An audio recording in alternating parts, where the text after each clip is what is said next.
President is up and tweeting this morning. He's talking about how to make America great again. He's talking about politics in Alabama, but he is not talking about white supremacists, neo-Nazis, and the KKK. Why won't he mention these specific hate groups in relation to what happened in Virginia, or just in relation to the terror climate in America? These are the groups responsible for the most investigations into terror in this country. Joining us now to discuss our former Vice Chair of Diversity Outreach for the National Diversity Coalition for Trump, Brunel Donald Che, and Michael Eric Dyson, professor of sociology at Georgetown and author of the book, Tears We Cannot Stop, a sermon to white America. Professor, we start with you.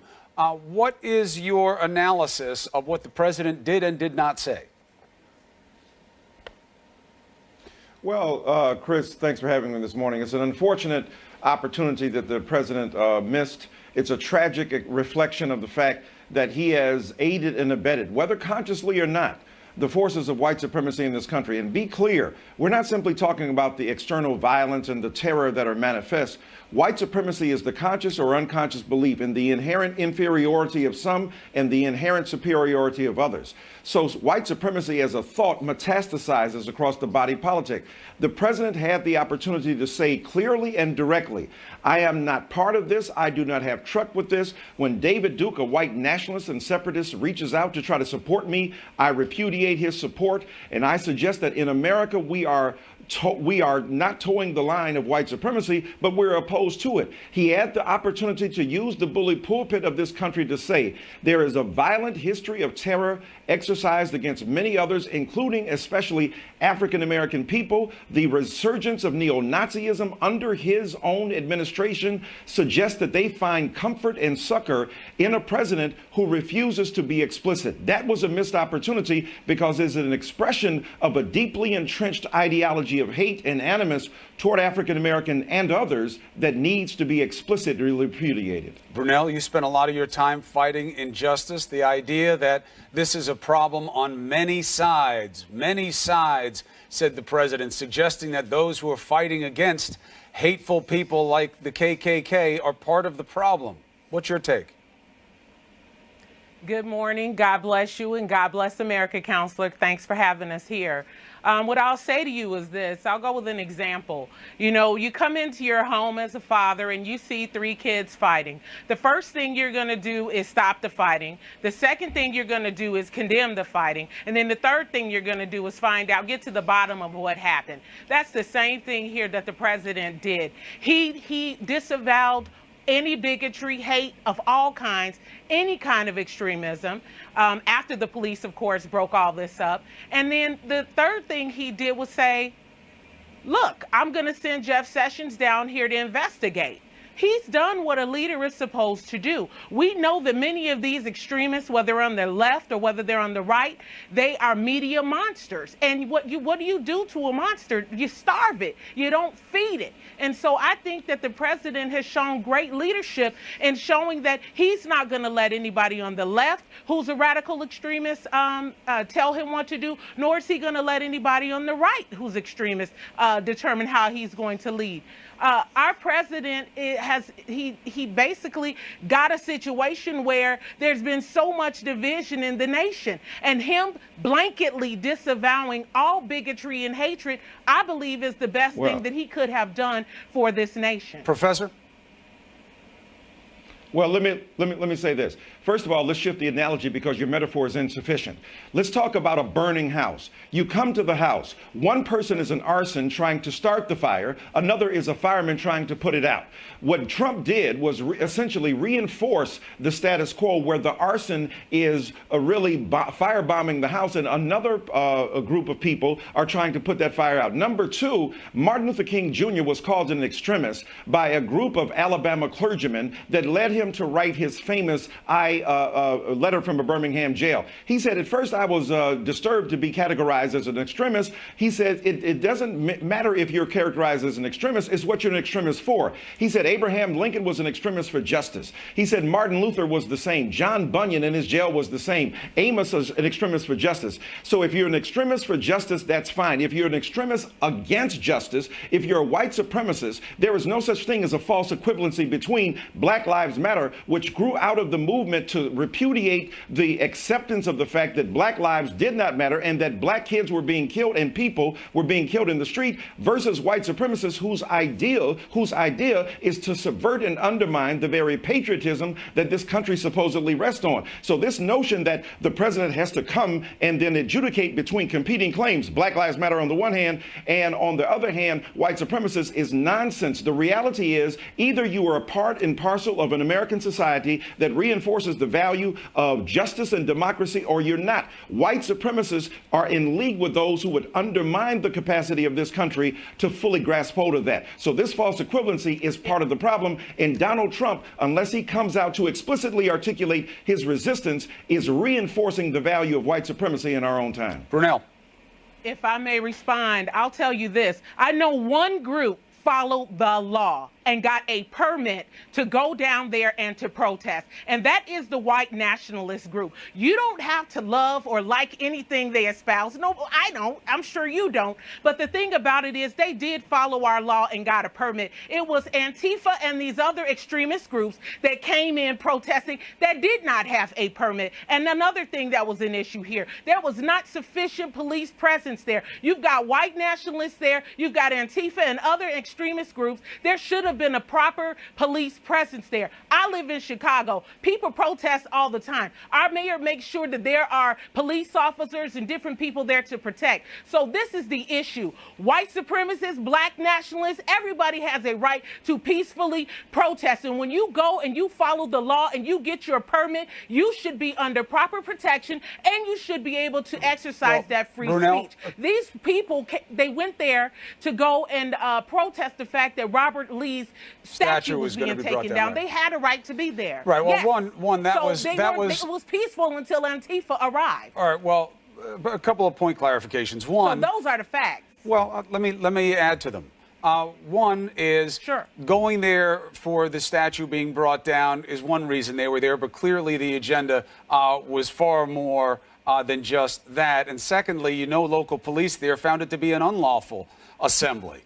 They may have filed a permit, but once the police were able to assess the facts on the ground of why they were really there and what they wanted to achieve, it was found to break the law there locally for what is allowed as lawful assembly, and that's why they wanted them to disperse. So those are facts as well in terms of who was there to do the right thing versus the wrong thing.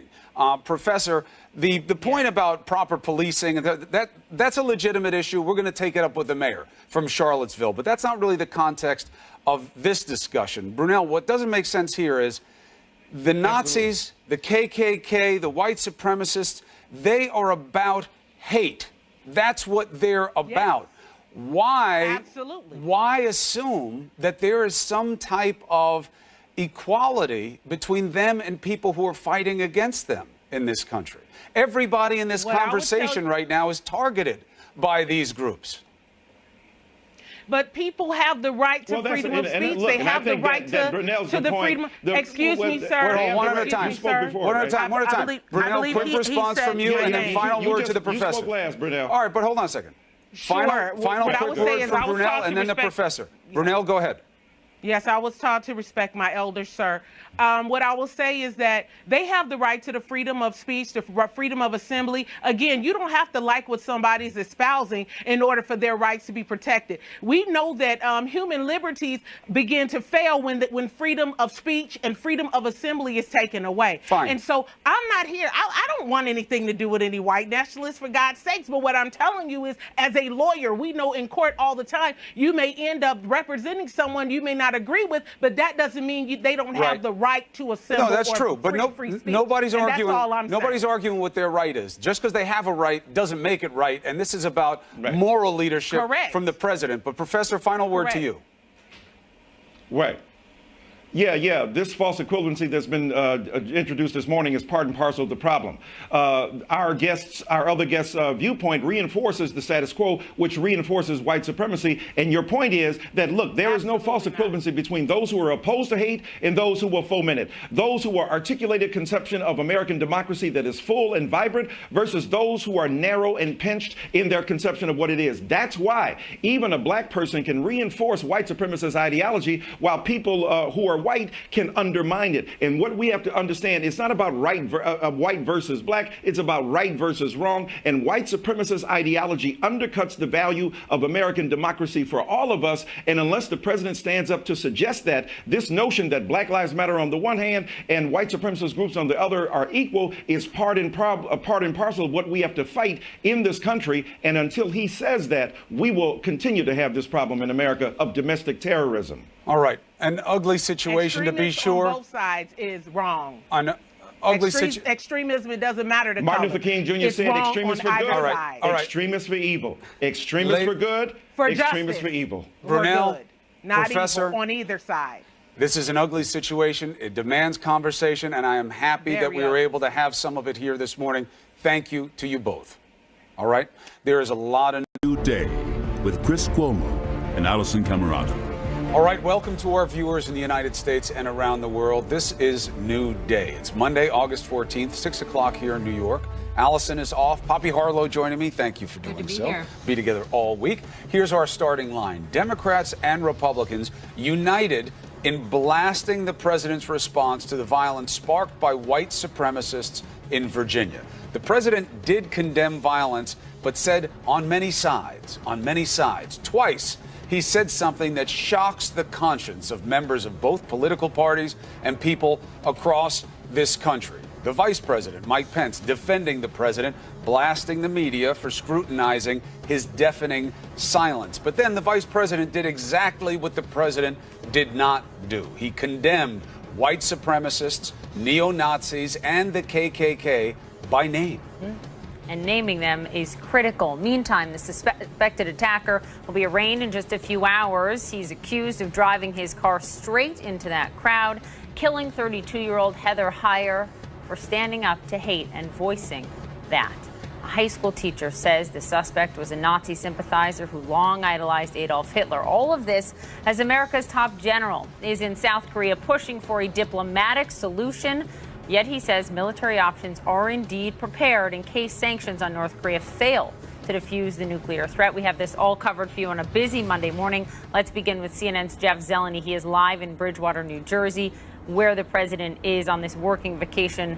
Still, retweets from the president this morning of other things, political things, but silence on this. Good morning, Poppy. It is a vague silence. We have heard President Trump, of course, he's known for being outspoken and blunt when he wants to be. But Sunday, yesterday, marked only the fourth day of his presidency where he was completely silent on social media. Now, all of this is coming as he's facing renewed criticism over failing to call out those white supremacists from the deadly violence in Charlottesville. We have no tolerance for hate and violence from white supremacists, neo-Nazis, or the KKK. Vice President Mike Pence doing publicly what President Trump did not over the weekend, directly condemning white supremacists by name after the deadly violence in Charlottesville. We condemn in the strongest possible terms this egregious display of hatred, bigotry, and violence on many sides, The vice president coming to the president's defense in the face of growing backlash over Mr. Trump's response. President Trump clearly and unambiguously condemned the bigotry, violence, and hatred which took place. I take issue with the fact that many in the national media spend more time criticizing the president's words than they did criticizing those who perpetrated the violence to begin with. The White House releasing a statement from an unnamed spokesperson Sunday, 36 hours after the protests began, insisting President Trump's comments decrying bigotry includes white supremacists, KKK, neo-Nazi, and all extremist groups. Top aides to the president also pushing back on the Sunday shows.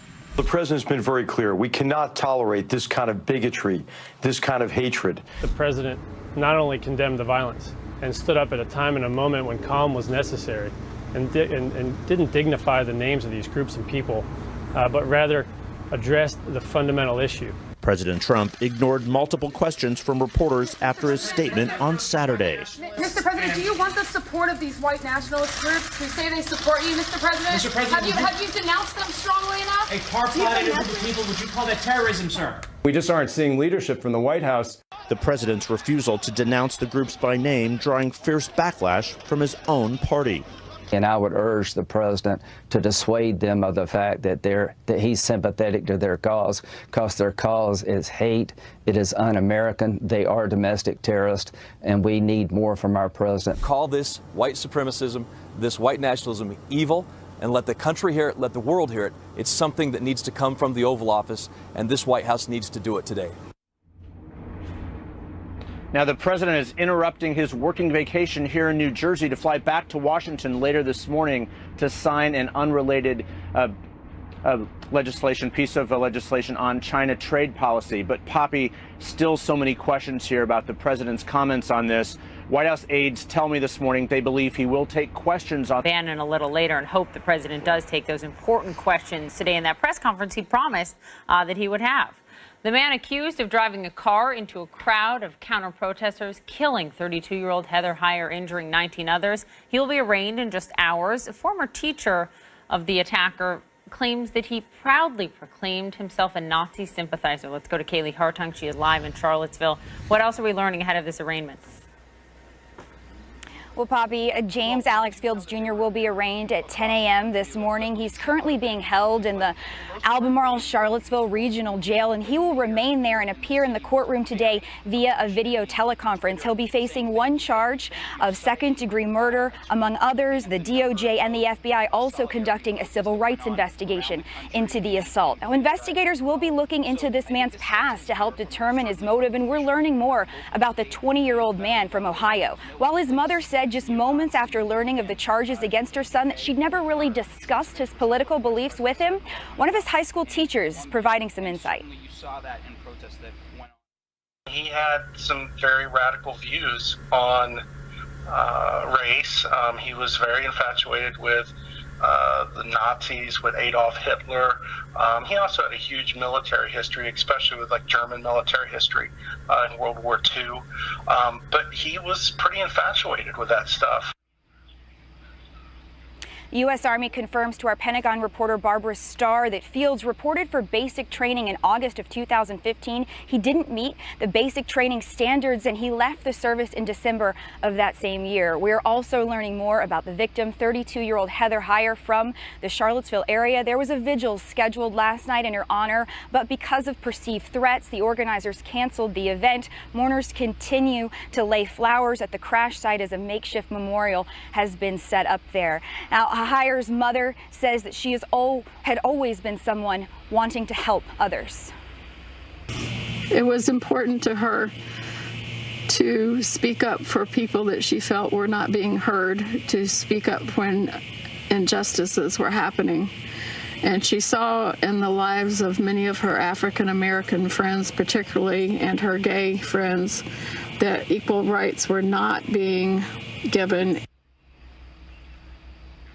Heyer was a paralegal for a Charlottesville law firm. Now, the law enforcement community also mourning the loss of two of their own as a helicopter crashed as it was surveying the violence in the area. Pilot Lieutenant H.J. Cullen and Trooper Pilot Burke Bates lost their lives. Now, Governor Terry McAuliffe knew both of these men personally. As he said, these heroes were a part of our family and we are simply heartbroken. The president also offered his condolences on Twitter. On this Monday morning, the barricades that we saw in this park throughout the weekend, the center of the controversy here in Emancipation Park, where Confederate General Robert E. Lee's statue stands. Well, those barricades are gone, the streets are open, but Poppy, there is a lot of healing left to do in Charlottesville. All right, Kaylee, thank you very much. Let's bring in our political panel. CNN senior political analyst Ron Brownstein and CNN political analysts John Avlon and Abby Phillip. John Avlon, we want to keep mentioning Heather Heyer. We want to keep mentioning the troopers because hate took lives down there in Virginia. And we want to remember the people that were resistant to that hatred. That's important. Equally important is the message from our leadership. And Mike Pence, the vice president, can say whatever he wants. The president created a WTF moment with what he did and did not say about this event. Him repeating on many sides, didn't just not make sense contextually, but is completely baffling given the circumstances. How do you explain it? I don't think you can explain it, which is why the White House has been scrambling, trying to play offense, but not really addressing the president's problem, which is doubling down on that on many sides comment on the day this was all going down. Look, this isn't really subtle here, folks. This isn't a high bar for presidential leadership, condemning neo-Nazis and white supremacists. And even on the Friday night in the square, there are young men giving Nazi salutes in front of a statue of Robert E. Lee. If that's not, that's not a misunderstanding, that's nothing you should consider any part of your base. That's something that needs to be clearly condemned. And if it can't be clearly condemned, then people got to look really hard in the mirror. And that's not to say the president is a part of these groups, but if he is in any way encouraging or empowering these groups, as online comments subsequent to the statement said from neo-Nazi websites, basically saying he called the other side haters, this is a victory for us.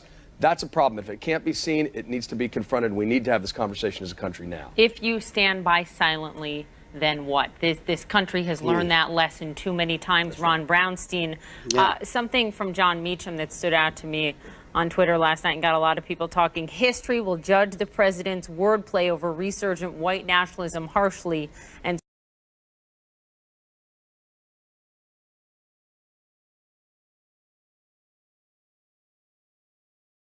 later, white nationalism, the KKK. Does it matter if the president doesn't say it out loud? Sure, and I think he's already sent the message that he means to send. I actually don't think this is a WTF moment or hard to explain. It's hard to justify. It's not hard to explain. It's exactly to the T what he did with David Duke on the Sunday before the key southern states voted in the Republican primary last year, where he sent his clear signal by what he did not say initially, by not condemning him. And then only when elite opinion and kind of broad opinion across both parties condemned him did he come out with the denunciation, which I am sure is coming eventually here too, after this signal has been said. Let's play it. This is what he said to Jake back when he was being asked about this during the campaign with David Duke. All right. Well, we will have it in a little bit. Just to finish the point, which is there is a relatively small, there's a minuscule percentage of Americans who completely sympathize with KKK or Nazi ideology and imagery, but there are a much broader universe of Americans who are uneasy about demographic, racial, and cultural change. And from the beginning, President Trump has signaled his sympathy to those voters in a variety of ways, from the ways he described Mexicans in the first, his first press conference, and saying that Judge Curiel could not, judge fairly in a case because of his heritage, to what he said about David Duke. And he has. Well, here it is, Ron. Let's listen to this so people have some context. Here's the sound. Absolutely. I didn't even know he endorsed me. David Duke endorsed me? Okay. All right. I disavow. Okay? Will you unequivocally condemn David Duke and say that you don't want his vote or that of other white supremacists in this election? Well, just so you understand, I don't know anything about David Duke, okay? I don't know anything about what you're even talking about with white supremacy or white supremacists. Now, just for timing context, one, we screwed up and we flipped those two bites. The disavowal came after it. And also, it just wasn't that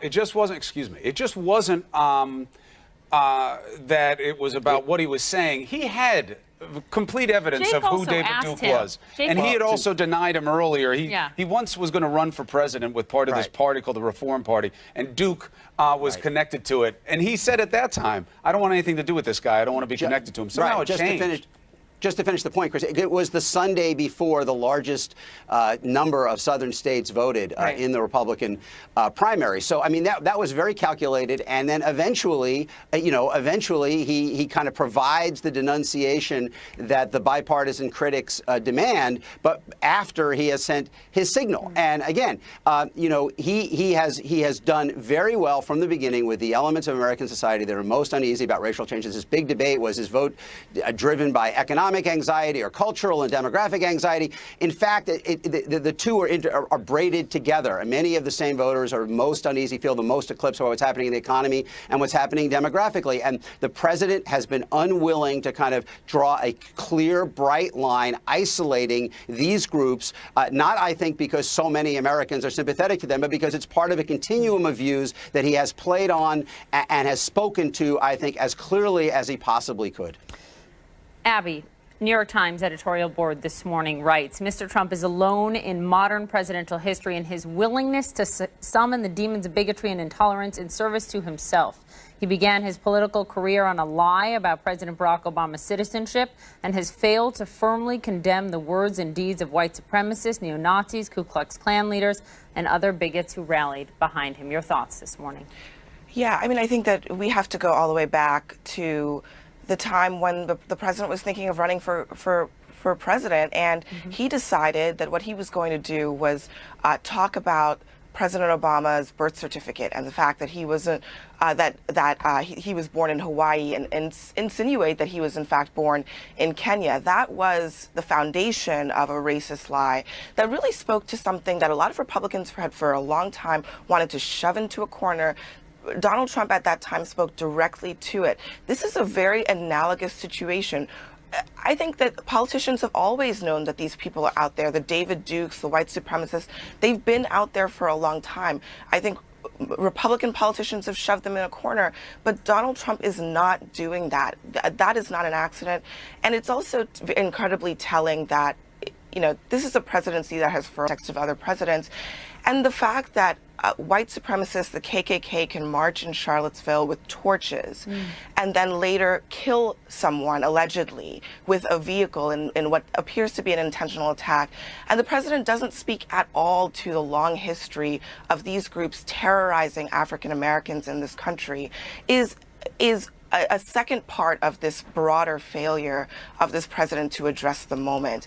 Violence aside, the existence of KKK in the streets should draw condemnation. And that didn't happen. It's very telling. There's no acknowledgement that there's a history here, that it's not just today, that over a long period of time, these folks, these individuals in these groups were responsible for domestic terrorism for a large swath of this country. And, you know, the president still hasn't spoken out about that, despite all of the corrections and the revisions of his statement from his staff and from the vice president. Well, look, and Abby, as you beautifully point out, the morality is fairly clear here. So is the logic. Remember, this president hammered the idea of calling terror and calling evil what it is. And then now with this, they argue, well, we didn't want to dignify the names of these groups. It's logically inconsistent, and it was morally vacant.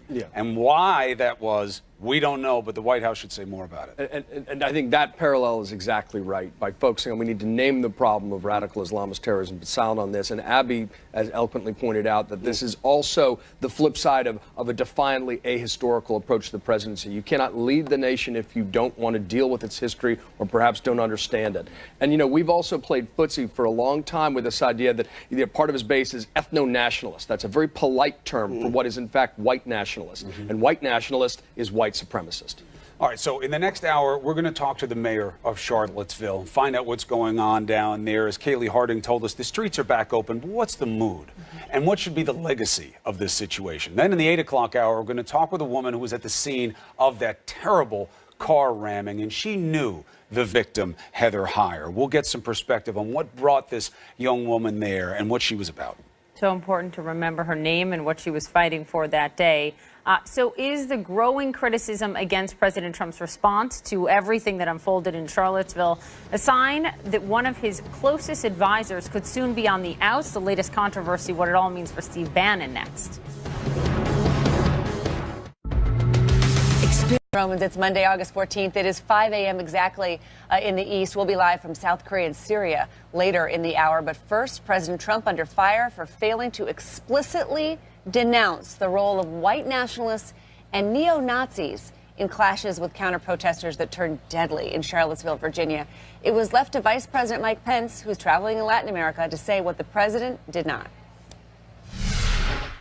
We have no tolerance for hate and violence from white supremacists, neo-Nazis, or the KKK. These dangerous fringe groups have no place in American public life and in the American debate, and we condemn them in the strongest possible terms. The president's call for unity yesterday, though, was from the heart. It was a sincere call in these two divided times in our country. Now, Democrats and Republicans alike slammed the president's initial response to the violence in Charlottesville and his reluctance to single out the extremists, some of whom have been and are Trump supporters. He said this. We condemn in the strongest possible terms this egregious display of hatred, bigotry, and violence on many sides. On many sides. On many sides. A White House statement Sunday tried to clarify the president's remarks, saying he condemns all forms of violence, bigotry, and hatred. And of course, that includes white supremacists, neo-Nazis, and the KKK. That's clearly not enough for members of the president's own party who are pleading with him to speak out forcefully and directly against white nationalist groups, calling the killing in Charlottesville more than just murder. Senator Marco Rubio of Florida tweeting, quote, very important for the nation to hear the president describe events in Charlottesville for what they are, a terror attack by white supremacists. And this from senior Republican Senator Orrin Hatch of Utah. We should call evil by its name. My brother didn't give his life fighting Hitler for Nazi ideas to go unchallenged here at home. GOP leaders are not only calling on the president to condemn white supremacy groups by name, they're pressing him to do it now so those groups don't become emboldened. I would urge the president to dissuade them of the fact that he's sympathetic to their cause, because their cause is hate. It is un-American. They are domestic terrorists, and we need more from our president on this issue. This president needs to do exactly that today. Call this white supremacism, this white nationalism evil, and let the country hear it, let the world hear it. It's something that needs to come from the Oval Office, and this White House needs to do it today. Meantime, the president's own daughter and advisor, Ivanka Trump, had this to say in response to the Charlottesville violence. There should be no place in society for racism, white supremacy, and neo-Nazis. We must all come together as Americans and be one country united.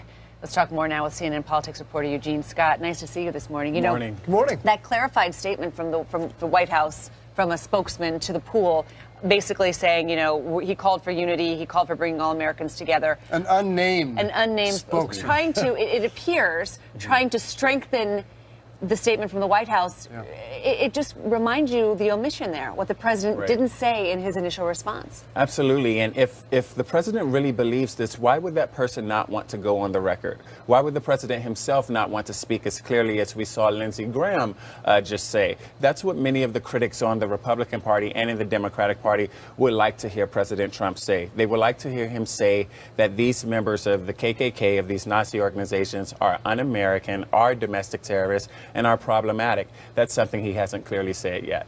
Now, we mentioned the Republicans who have been very critical. Ivanka Trump clearly drawing a distinction between what her father did and what she wanted to do. Again, this is not about the media, but if you want it to be, let's read you something from the conservative media. Stephen Hayes in the Weekly Standard writes, President Trump built his reputation with tough talk and harsh condemnations of people who earn his disapproval. That he refused to offer those things Saturday is no accident. How important is context here, and how the president has always called out his victims by name in his absence to do so now? It's certainly worth paying attention to. Those of us who've covered the president on the campaign and in the White House know that when he feels passionately about something, when he thinks someone is wrong, whether they're actually wrong or not, he leans into them and he's very vocal. And that was a very mild-tempered, red response, not anything that one would say even was some of the freewheeling or freestyling from the heart that he often does when he really has strong convictions about something. So the omission in the response is worth paying attention to, and we've seen quite a few people in his own party and the conservative media address that. We have had the people around the president over the weekend working hard to be very forceful. There's no place for this kind of sentiment in our country, the hate and the bigotry. I want to listen to what General H.R. McMaster, the National Security Advisor, said very specifically specifically about hate in America. When he condemned bigotry and hatred on all sides, that includes white supremacists and neo-Nazis. And I think it's clear, I know it's clear in his mind, and it ought to be clear to all Americans. We cannot tolerate, obviously, that bigotry, that hatred that is rooted in ignorance of what America stands for. Is the president under pressure to come out and say those kinds of words himself now?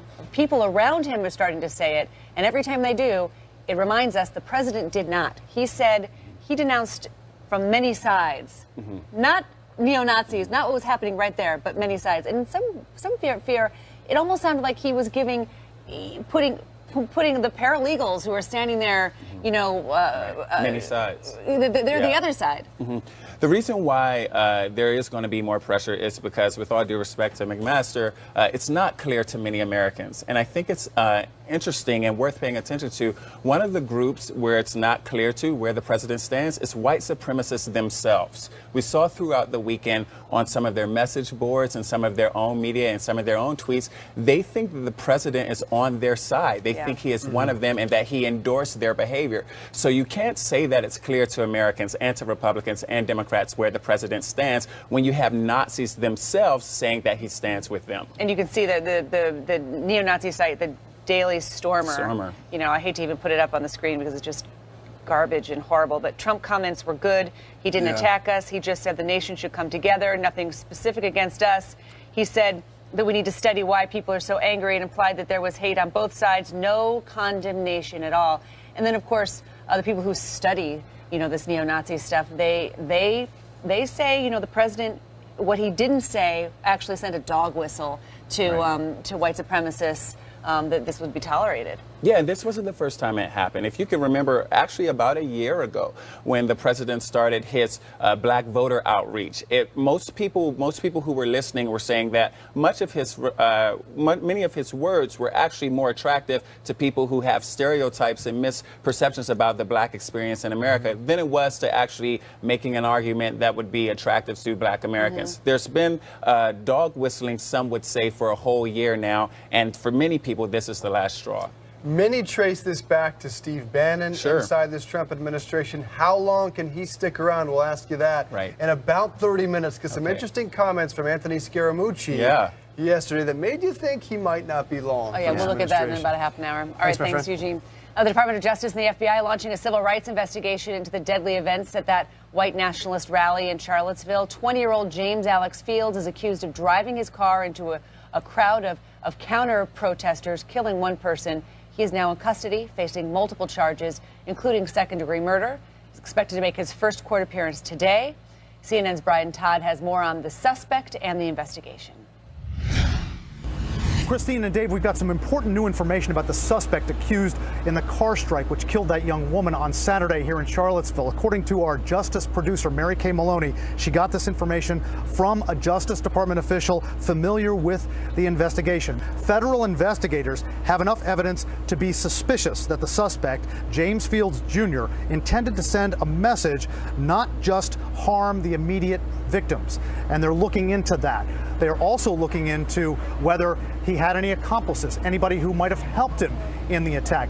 Some other information that we're getting about this suspect, according to a teacher who taught him history in the last 2 years of high school. This teacher's name is Derek Weimer, who taught him at a high school in northern Kentucky. He said that this suspect, James Fields, had some very disturbing views about Nazis, that he had an infatuation with Nazis. Now, this all comes as we come off at another day of high tension here in Charlottesville, because the organizer of that Saturday rally, the white supremacist organizer, Jason Kessler, showed up here on Sunday intending to hold a news conference. He spoke for several minutes at this outdoor news conference, but really didn't get much of a word in edgewise because a crowd of counter-protesters were shouting him down, making all sorts of noise. Some people converged on him slowly. At some point, he went down to the ground. He either fell or was pushed. The police swooped in, got him out of there, got him around the side of the building, and then into this building behind me, the Charlottesville Police Department, where they held him for his own safety, and then they whisked him away. A lot of protesters here angry that these white supremacists have hung around. At least one of these leaders, Jason Kessler, hung around to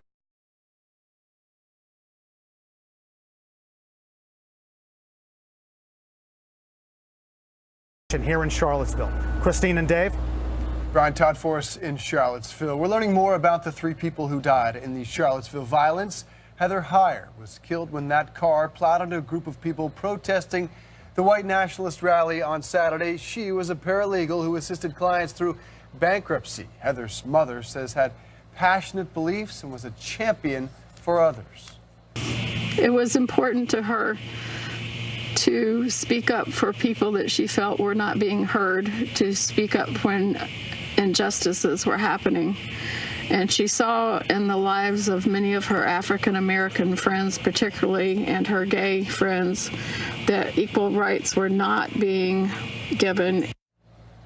Heartbreaking. 2 Virginia state troopers also being remembered this morning. Police say Lieutenant H.J. Cullen and Trooper Pilot Burke M.M. Bates were killed when their helicopter crashed while assisting public safety resources with the situation in Charlottesville. All right, 11 minutes past the hour. Time for an early start in your money this morning. President Trump plans to get tougher on trade with China.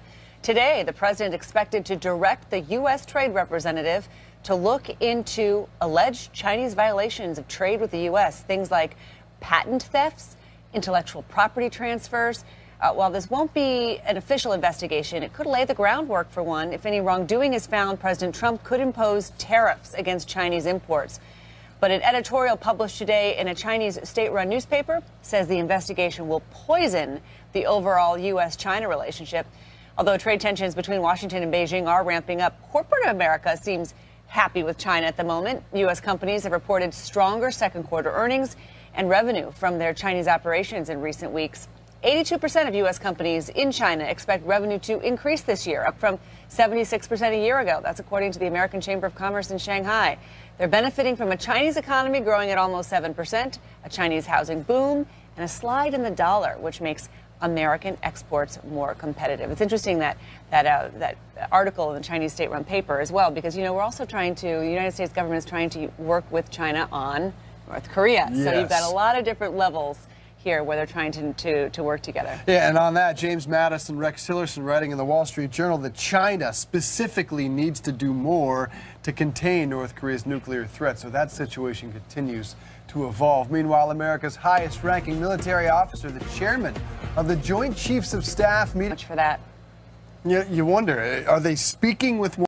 He was only on the job for 10 days, but former White House Communications Director Anthony Scaramucci made clear today he has a strong opinion about one person still walking the halls of the West Wing, the president's chief strategist and former Breitbart executive Steve Bannon.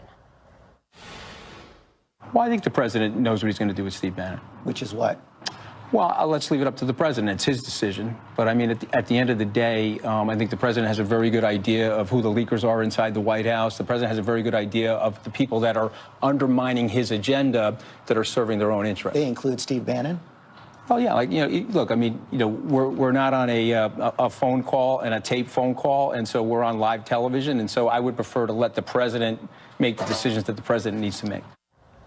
Joining us now, CNN senior media correspondent and host of Reliable Sources, Brian Stelter. So, Brian, it was just a couple of weeks ago, we here on CNN were reporting that the president did have some issues with Bannon, but ultimately had decided he was going to keep Bannon because he worried ousting him would hurt him with his base. Do you think the events yesterday changed that in any way? Not necessarily yesterday, but there's been this gradual push among some inside the White House to see Bannon go, and certainly from a lot of folks outside the White House to see Bannon go. I think we're reaching a sort of climactic point here with Bannon, where it seems his days are numbered, if you believe both the anonymous sources that are leaking to news outlets this weekend and some of the president's own former aides. There you go, right there, Anthony Scaramucci, all but saying that the knives are out for Steve Bannon inside the White House. Also notably today, H.R. McMaster was repeatedly asked by NBC's Chuck Todd if he supports Bannon and can work with him effectively in the West Wing, and McMaster avoided answering the question He kind times. of dodged it when he was asked directly. Exactly.